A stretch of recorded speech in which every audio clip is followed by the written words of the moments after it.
దేవుని యొక్క వాక్యం చదివిస్తూ ఉంది. అక్షయ బీజము అనే అంశం మీద కొన్ని నిమిషాలు పరిశుద్ధాత్మ దేవుడు తన వాక్కు చేత మనల్ని బలపరుస్తూ ఉన్నాడు. అక్షయ బీజము గమనించండి. మొదటి తిమోతికి రాసిన పత్రిక 1వ అధ్యాయము 22 నుంచి 23 వచనాలు చదువుకున్నాం ఒకసారి. మొదటి తిమోతి 1వ అధ్యాయం 22-23 వచనాలు. మైక్లో చదవడం వచ్చిన లేదండి సార్. యోహాను సువార్త 21వ అధ్యాయము 15 నుంచి 1-2 వచనాలు చదువుతాను. వారు భోజనం చేసిన తర్వాత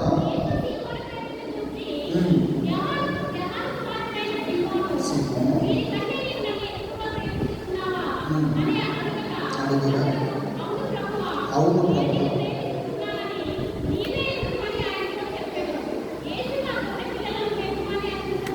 చెప్పాను. సింహము అడుగుగా చెప్పాను. మూడోసారి సింహము నన్ను ప్రేమించున్నామని అతను అడిగినందుకు ఆ వ్యసనం అడుగు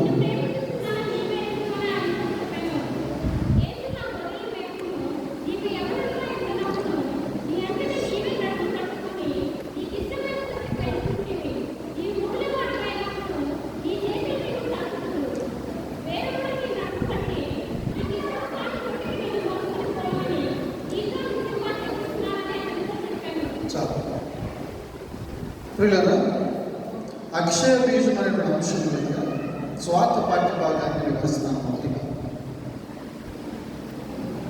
పేతురు యేసు ప్రభువుని వెంబడించడంలో ప్రథముడు,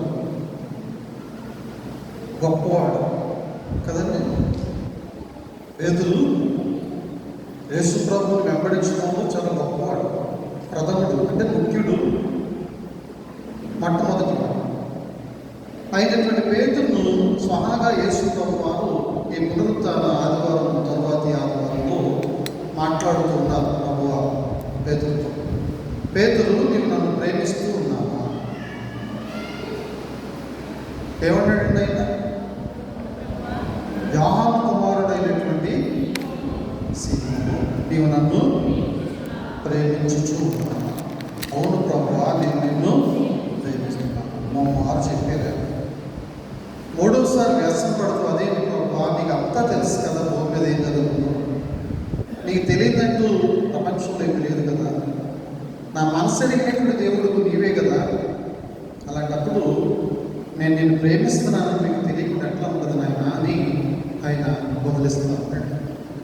అప్పుడు ఆయన అంటాడు, నా గొర్రెలను కాయము, నా గొర్రెలను మేపుము, నా గొర్రెలను మేపుము. మమ్మారు నా గొర్రెలను నా గొర్రెలను నా గొర్రెలను నా గొర్రెలను అనేటువంటి మాట వాడారు. నీ గొర్రెలను మేపుము, నీ గొర్రెలను కాయము, ఇవిగో నీకు అప్పగిస్తున్నా, నీ గొర్రెలు నీవి అని అన్నా. నా గొర్రెలను మేపుము, నా గొర్రెలను గమనించండి. పేతురు ఆశ్చర్యచకితుడయ్యి దేవుని మాటలు చాలా జాగ్రత్తగా వినేటువంటి వారు మొట్టమొదటివాడు. ఆయన ఒక పర్యాయము శ్రమను సహించలేక, బాధను అనుభవించలేక, ఆతృతగా యేసు ప్రభువుని ఎరగనని మారు పలికిన వ్యక్తి,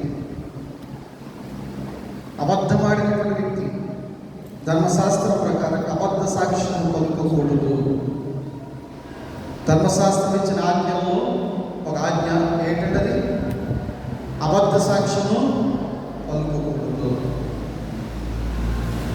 అలాంటి ఆజ్ఞను జారీ చేసినటువంటి మోషే ధర్మశాస్త్రాన్ని వాడి వడపోసినటువంటి పేతురు పిల్లల గొప్ప అధికారం కలిగినటువంటి పేతురు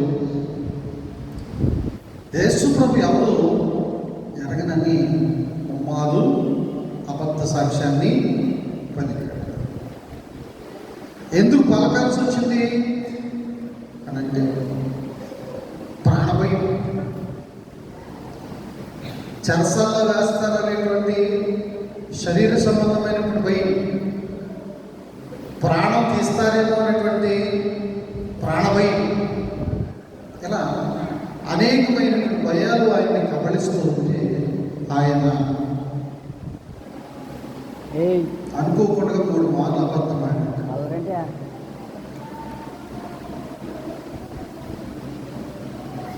నా శిష్యులు ఉన్న వారందరికంటే నువ్వు నన్ను ప్రేమిస్తున్నావా అని అడిగినప్పుడు అవును ప్రభువా, నేను నిన్ను ప్రేమిస్తున్నాను. నీ శిష్యుల్లో ఉన్న వారందరికంటే నేను ప్రేమిస్తున్నాను.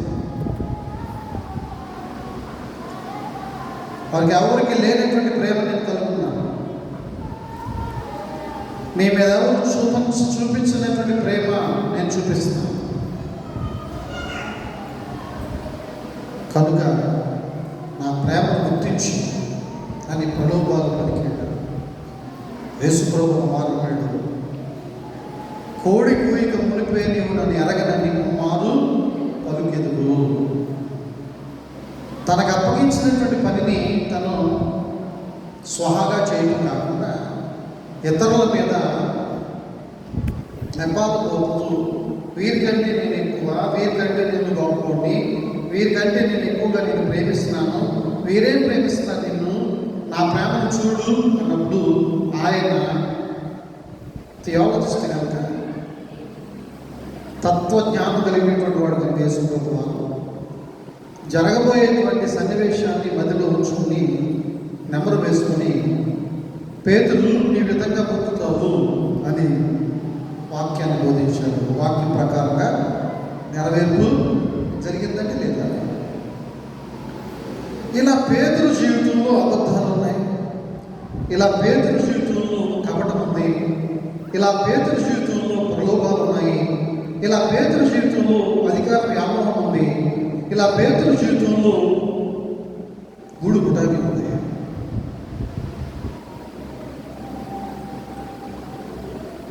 అలాంటి పేతురు పిల్లల చక్కని విషయాలు మాట్లాడుతూ వచ్చాడు. ఈ భూమి మీద మనం బ్రతికినంత కాలంలో కూడా దేవుని యొక్క దయ లేకుండా, దేవుని యొక్క జాలి లేకుండా, దేవుని యొక్క ప్రేమ లేకుండా ఏ ఒక్క మనిషి కూడా బ్రతకలేము. బ్రతకమండి దేవుని దయ లేకుండా, దేవుని ప్రేమ లేకుండా, దేవుని జాలి మన పైన లేకుండా ఒక క్షణమైన మనము బ్రతికి ఉండలేము అన్నది వాస్తవం.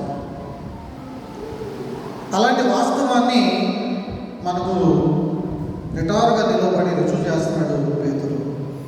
చక్కని విషయాన్ని మనకు పొందుపరుస్తున్నాడు పేతురు. ఈ యొక్క మొదటి అధ్యాయము 17 నుంచి 2వ అధ్యాయం 3వ వచనాల్లో పేతురు చక్కని విషయాలు మనకు తెలియజేశాడు. 19వ వచనం చదువుతాను ఒకసారి. అమూల్యమైనటువంటి రక్తం చేత అనగా నిర్దోషము నిష్కలంకమునకు గొర్రె పిల్ల వంటి క్రీస్తు రక్తము చేత విమోచించబడతారని మీరు ఎరుగుదురు కదా. ఆయన జగత్తు పునాది వేయబడక మునిపే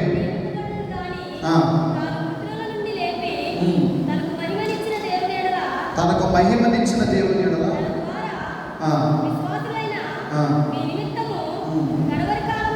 కడవరి కాలమందు ఆయన ప్రత్యక్షపరచబడును కాగా మీ విశ్వాసమును మీ నిరీక్షణయు దేవుని యందు ప్రభునందు ప్రియమైనటువంటి వాళ్ళని గమనించాలి. ఒకప్పుడు అబద్ధికుడు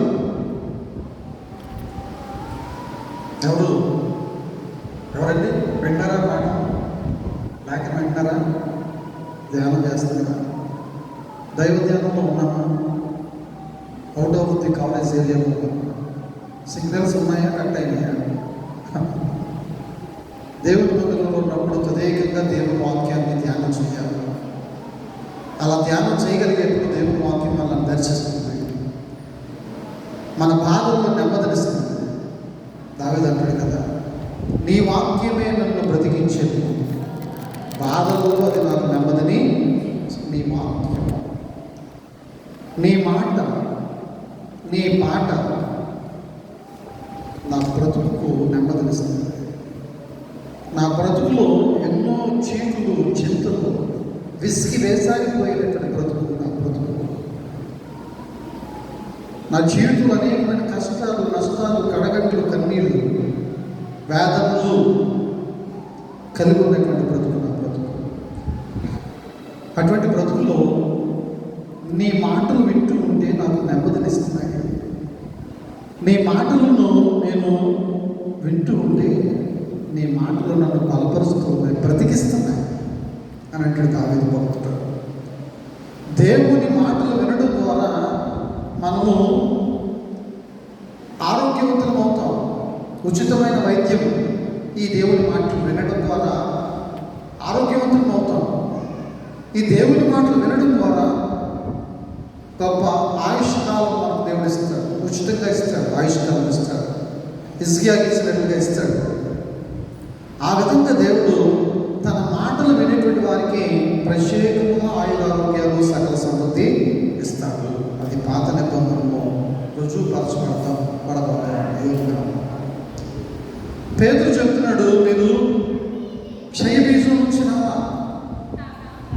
అక్షయ బీజం నుంచి మీరు పుట్టుకొచ్చారు. అక్షయ బీజం వేసింది ఎవరు? దేవుడు.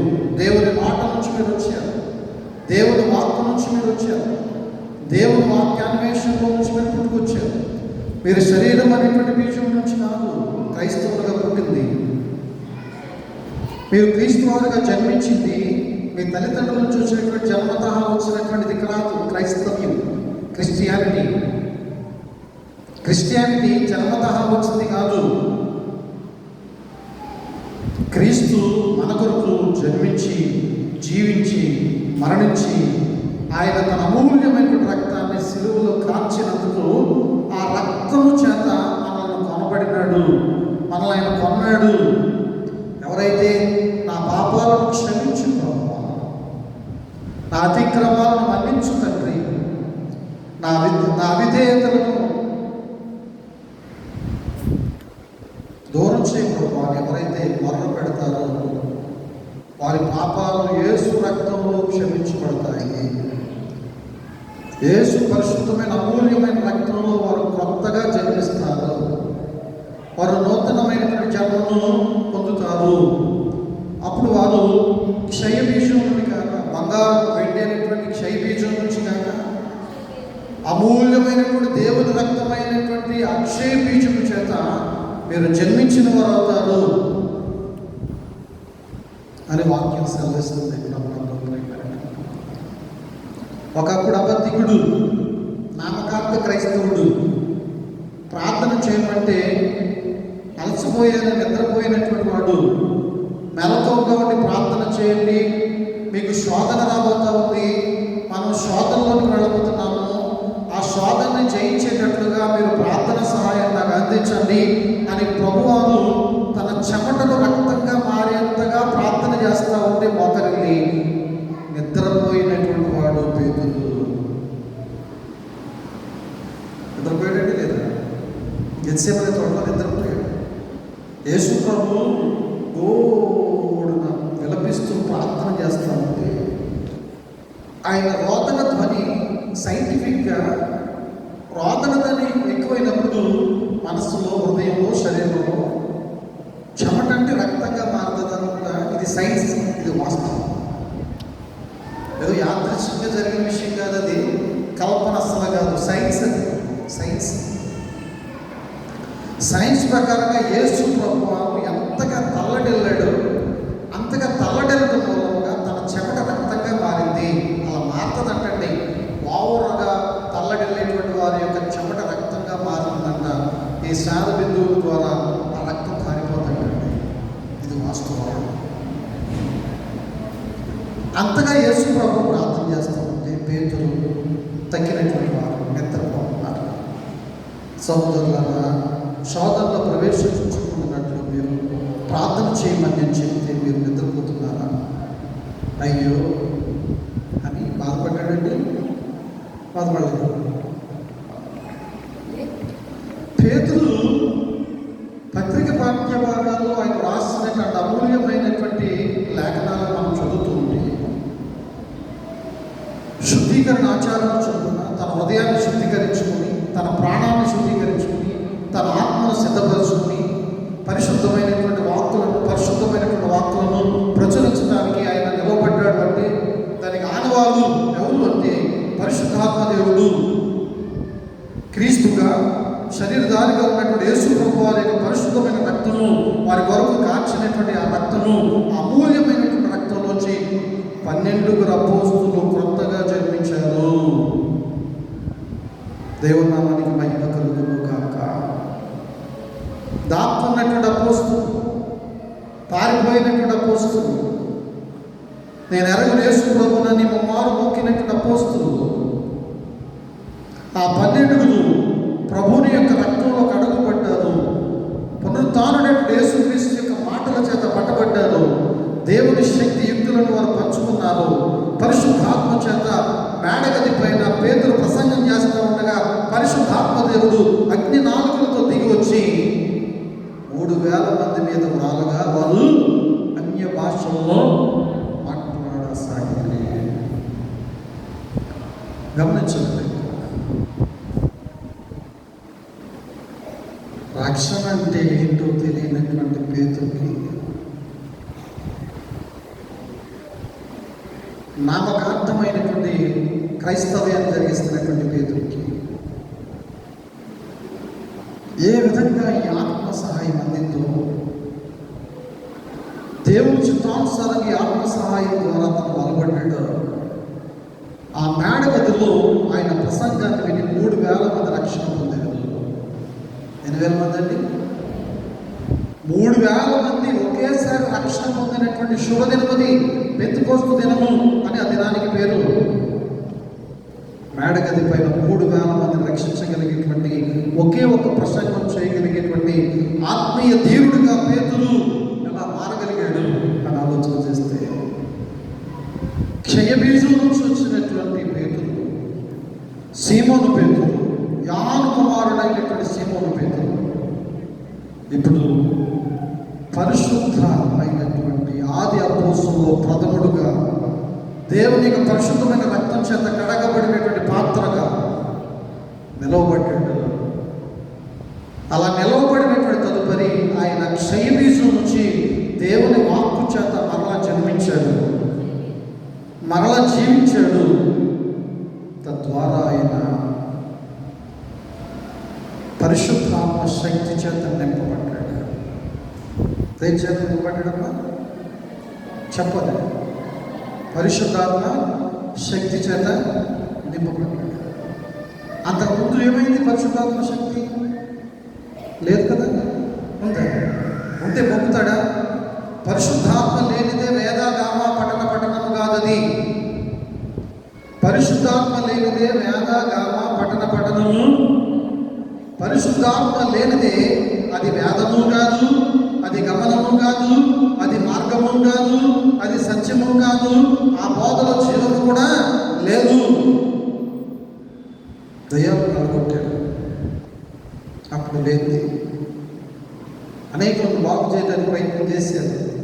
అప్పుడు లేనిది యేసు ప్రభువారు ఎప్పుడైతే తన ఆత్మను వీరి మీదకి పంపించాడో, ఆత్మ చేత ఎప్పుడైతే వారు నింపబడ్డారో, దేవుని రక్తం చేత వారు ఎప్పుడైతే కడగబడ్డారో, అక్షయ బీజంలో మరలా వారు ఎప్పుడైతే మొలకెత్తబడ్డారో, ఎప్పుడైతే వారు జీవించారో, ఎప్పుడైతే వారు జీవితాన్ని నూతనంగా ప్రారంభించారో, అది మొదలుకొని జీవిత పర్యంతము వైరాగ్యం కలిగినటువంటి జీవితాన్ని జీవించారు.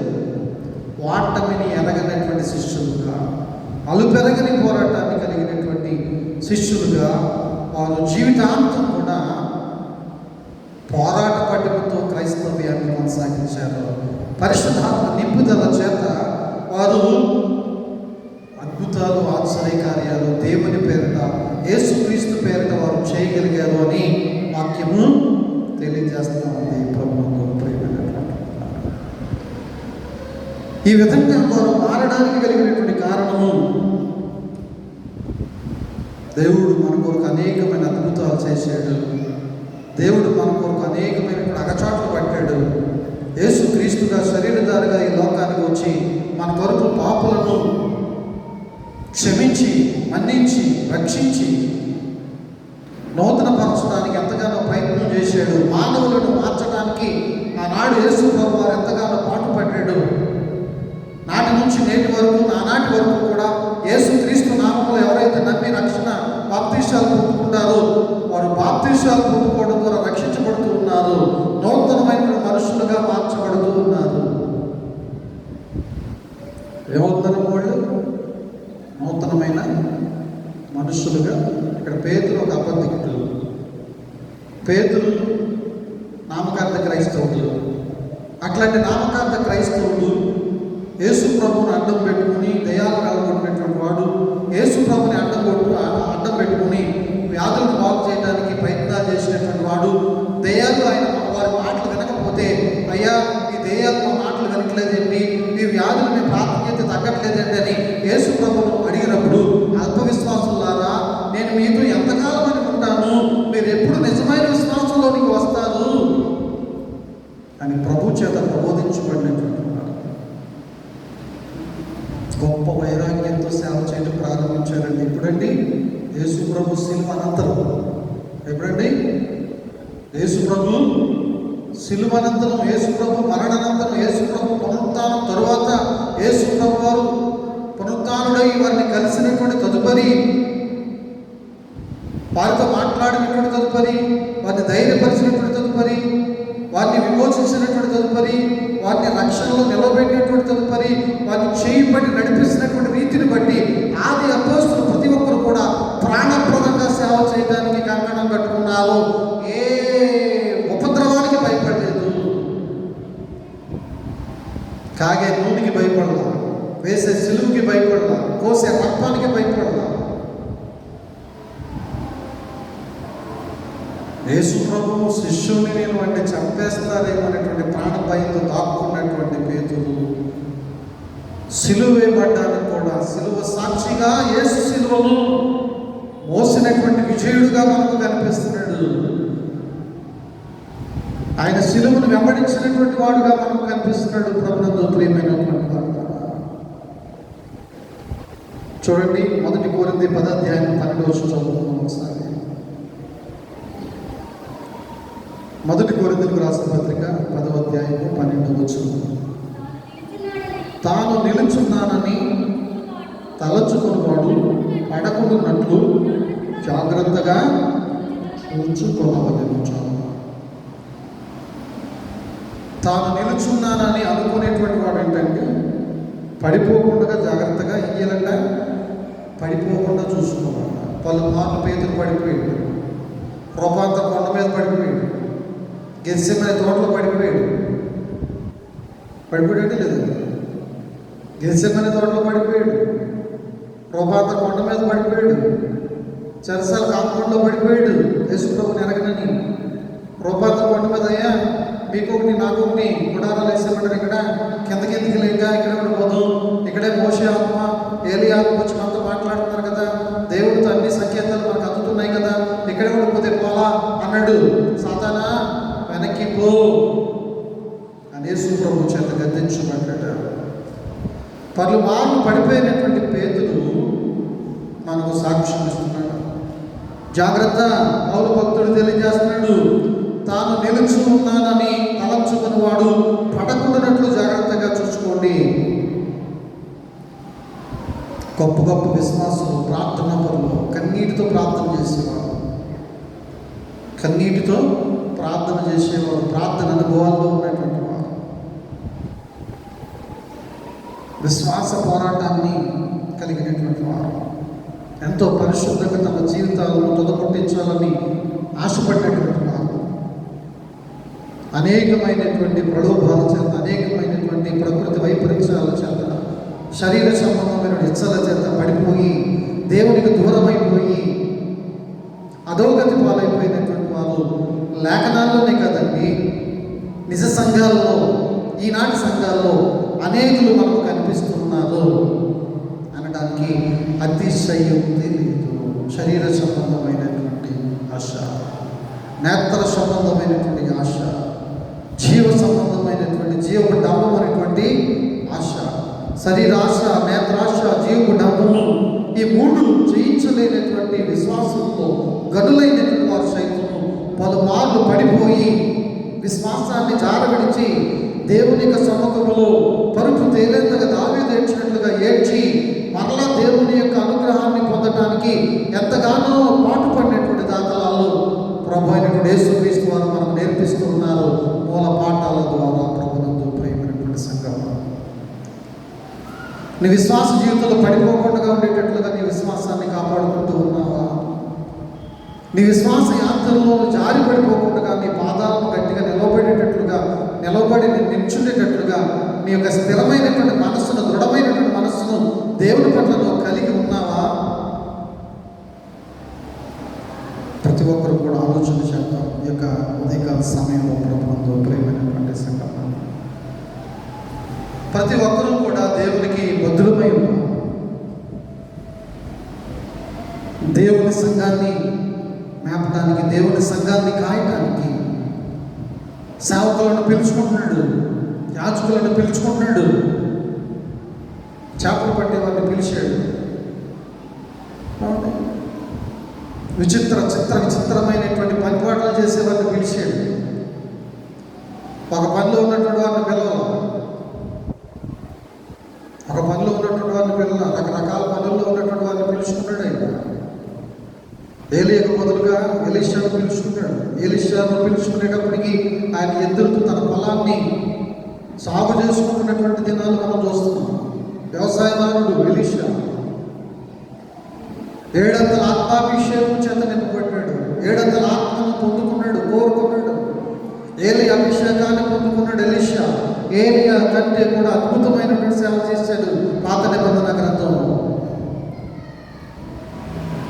యేసు ప్రభుతో నడిచినటువంటి వారు ఆది అపోస్తులు, యేసు ప్రభు చూసినటువంటి వారు ఆది అపోస్తులు, యేసు ప్రభు మాటలు విన్నటువంటి వారు ఆది అపోస్తులు, యేసు ప్రభుతో అడుగు వేసినటువంటి వారు ఆది అపోస్తులు.